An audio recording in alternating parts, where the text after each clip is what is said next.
it's a bit breezy. You're right, guys. Well, yeah, here we are then. Last Sunday in June. I should be doing a plot tour, but it's too breezy, it's too windy, and it keeps showering, you know, so I'm not doing it. I lifted some Vivaldi yesterday, and they're a bit scabby, so I thought I'd lift the rest with the intention of batch freezing them, you know, blanch and freezing or whatever, making mash freezing. So that's what we're going to do. Oh, the first Vivaldis. God, I can't see that, it's so bright again. 21st of March, like nearly all of my spuds. I cut the tops off a couple of days back, because you remember I had that, when it was blight, so, yeah, I had a blight, so, it's been raining since though, so the compost's a bit blooming wet, and hence it's heavy, so, excuse me, huffing and puffing. Gee, that's heavy.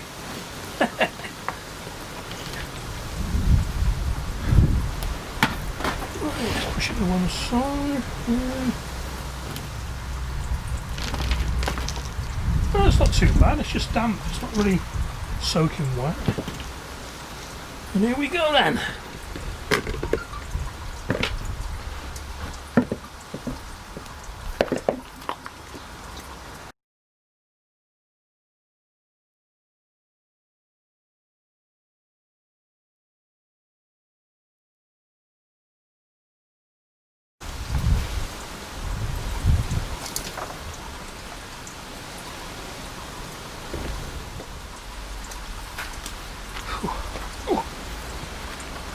That's not a bad lot. A little bit of scab, but that's alright.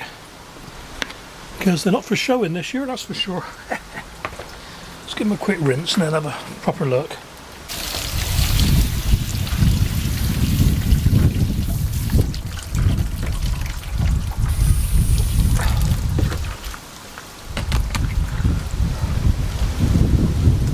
That's not a bad lot. I mean, one or two are quite scabby, but they'll be right. Okay, I'll weigh them and let you know. A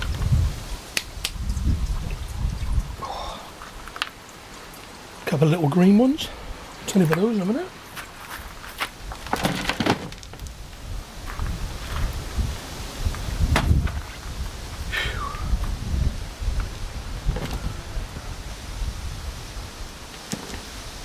I sometimes wonder how my mind works, you know. I was sat there the night watching Star Trek Voyager. They lost all their fresh veg, the hydroponics lab went, you know, belly up, and they had to go back to replicate the rations. So I thought, well, let's get these potatoes all picked now and get them in the freezer before something goes wrong. Well, life's too short. Right, just a quick speeded up reveal for this one. 1.7 kilos, 3 3/4 pounds, and a few had scab again, but they still cleaned up pretty well. Okay, then here's the third bucket. Vivaldi, yeah, a bit of info, great all-round potato. Shot to fame a few years back when it was claimed that they had less calories and less carbohydrates than other potatoes. They are fractionally lower, but I don't think it's much to write home about, really. They're also called the butterless baker because they are quite creamy, and some claim you don't need to put butter on them when you do your jacket spuds. Anyway, like I said, it's the third lot, and the reason I'm lifting them all was to get them in the freezer, really. Not a bloody sign of scab on this lot at all, isn't that weird? All three pots next to each other, touching each other almost on the front drive. Same water, same feed, same compost. This lot weighed in at 2 kilograms, which is 4.4 pounds, so they were the heaviest lot as well.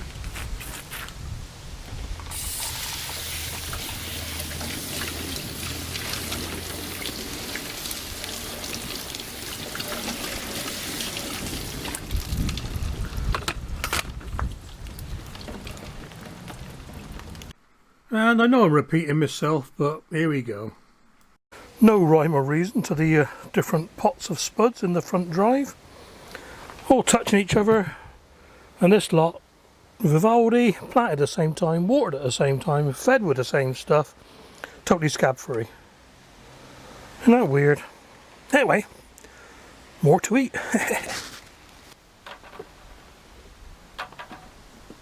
Okay then guys, we're actually at where I want to be now, sort of 5 minutes in.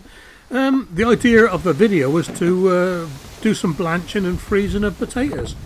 So the first step is to grade them. So I want the little tiddlers to save as new potatoes, and then sort out the medium size and large ones to use for other things.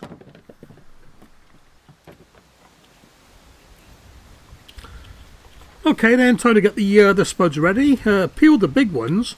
They're going to go into hash browns, scallops, chips, French fries. Yeah, I don't like skins on those. But the medium sized ones, all I did with those was to take the back bits out, really. The little bits of scab, the little dirty bits, the eyes. These small pieces are going into soups and stews and to make mashed potato. Okay then, so from the larger potatoes I want fries, scallops and shredded for hash browns. So let's do the fries first.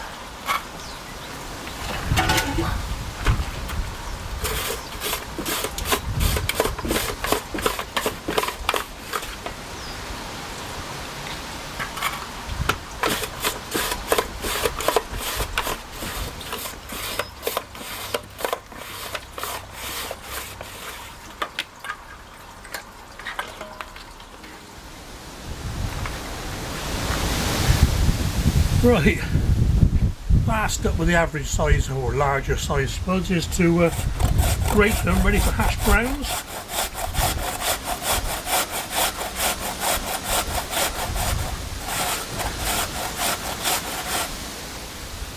Oh, always cut my fingers on these.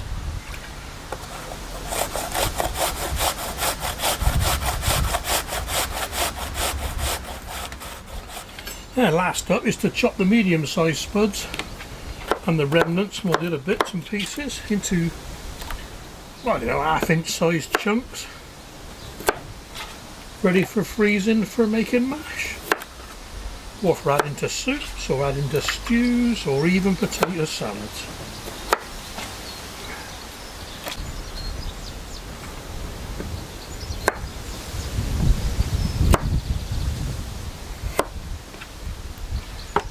Phew, here we are then.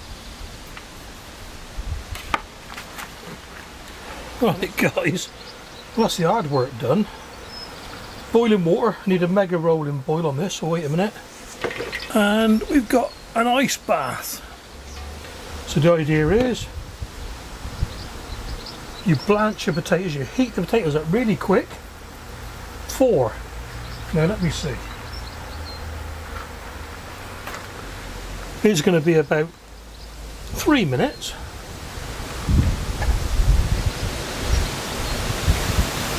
Hash browns will be about 1 minute. Go on, where we are. Scallop potatoes will be about 3 minutes again because they are quite large.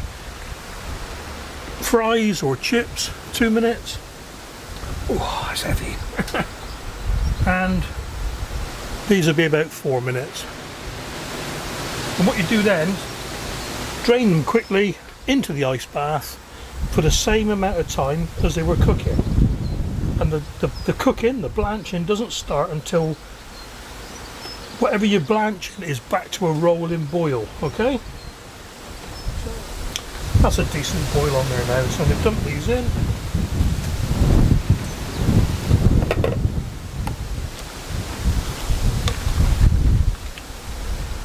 Bit daft putting my phone over the pot, isn't it? Right, that's back to a boil now, so 1 minute. It took about a minute to warm back up again, so.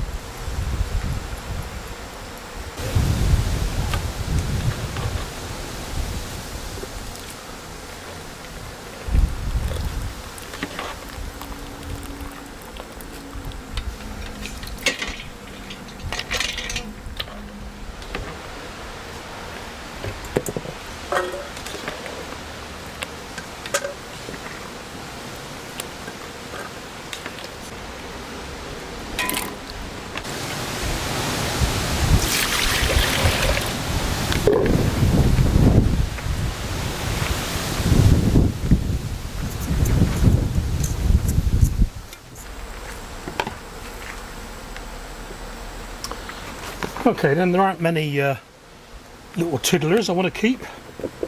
So a quick dry, very quick dry. So I want to get these in the freezer. Doesn't matter if they're dry or not, it just stops a little bit of freezer burn. So these are going to go in a container rather than frozen in a bag. Just dry the top off. Sorry, it was shot here, but there we are then. And they will be in the freezer as soon as I finish this lot. Right, let's get myself sorted here.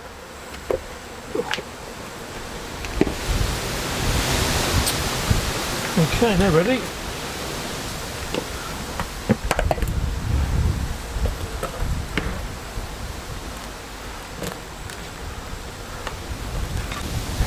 Let's get the chips in ready.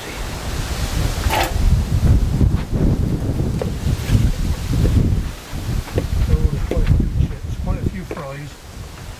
That'll take a while to bring back to the boil, I reckon. Yeah, well, no time like the pheasant.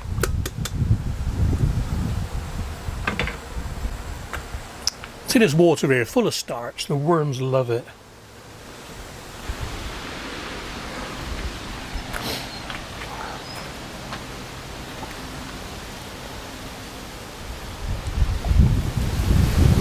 Right, okay then, let's get these things bagged up.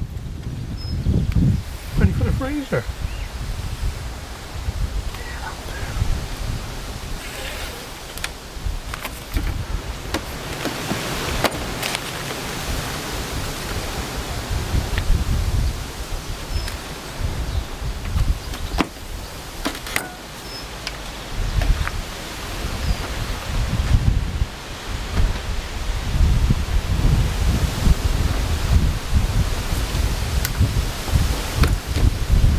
Okay then, one bag.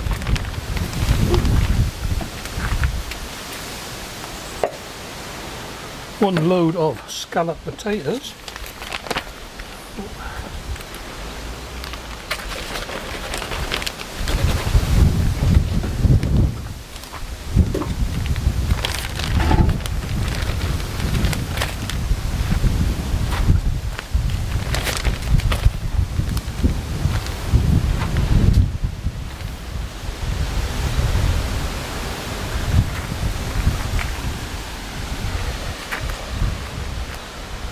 And seal away.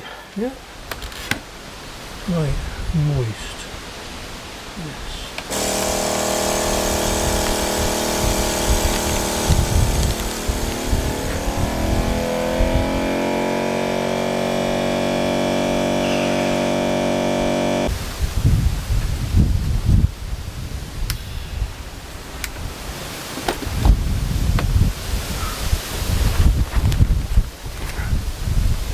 And there we have one lot of scallop potatoes ready for the freezer. Okay, with the hash browns, gonna wring them out first because they are soaking wet.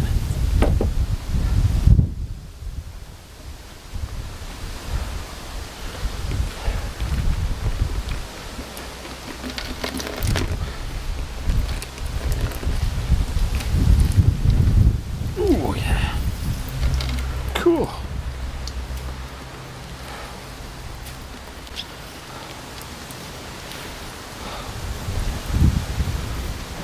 Better. Right, see how we get on with that.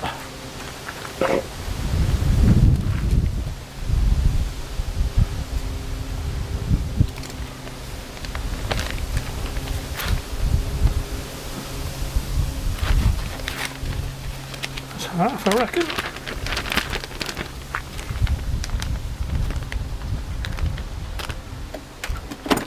Yeah, it's sealed okay. Brilliant. Yeah. Right, second lot.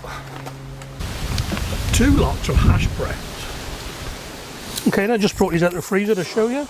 Couple of two lots of hash browns, chips, fries, scallop potatoes. The rest are in there. I'm not going to bring those out.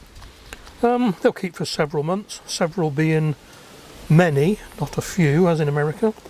9 months or so, I reckon. Yeah, be all right. Cool. Let's get them back in the freezer before they start. Yeah, they're getting wet already. Here we are then, hard spuds.